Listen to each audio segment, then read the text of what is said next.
হরে কৃষ্ণ। এই যে হিন্দু সনাতন ধর্মের যত সাধুগুরু বৈষ্ণব রয়েছে, এদের সকলের কথা আমরা শুনব। এদের সকলের কথা শোনার পরে আমরা কিন্তু একজনকে বিশ্বগুরুর স্থানে বসাবো।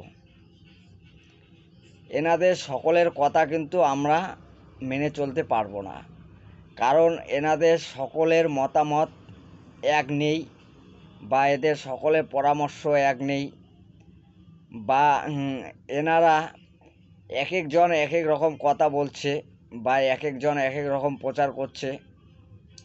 হ্যাঁ, তো এভাবে সাধারণ জনগণ কিন্তু বিপদের মধ্যে পড়ে যাচ্ছে বা সমস্যার মধ্যে পড়ে যাচ্ছে। এই জন্য আমাদেরকে এদের মধ্যে একজনকে বিশ্বগুরুর স্থান দিতে হবে, বা এদের মধ্যে একজনকে বিশ্বগুরু রূপে আমরা দেখতে চাই, বা এটা আমাদেরকে করতে হবে। আমরা কিভাবে এটা করব? যিনি বর্তমান পরিস্থিতিকে পরিবর্তন করতে পারবে, বা বর্তমান সমস্যাকে সমাধান করতে পারবে, বা ভবিষ্যৎ নিয়ে যিনি কিছু বলতে পারবে, এই রকম একজন ব্যক্তিকে আমরা কিন্তু গুরু করব।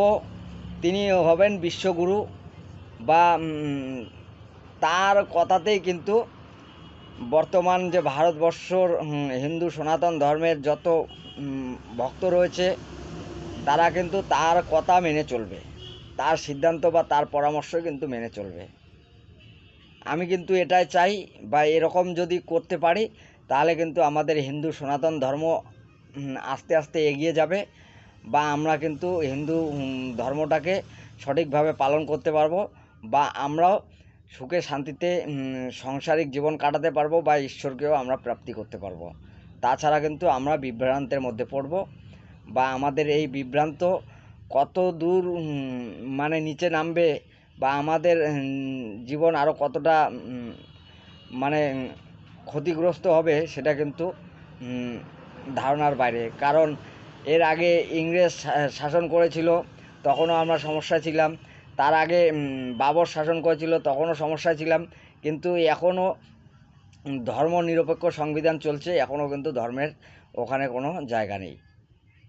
তাই আমি বলছি যে আমাদেরকে একজনকে বিশ্বগুরুর স্থান দিতে হবে।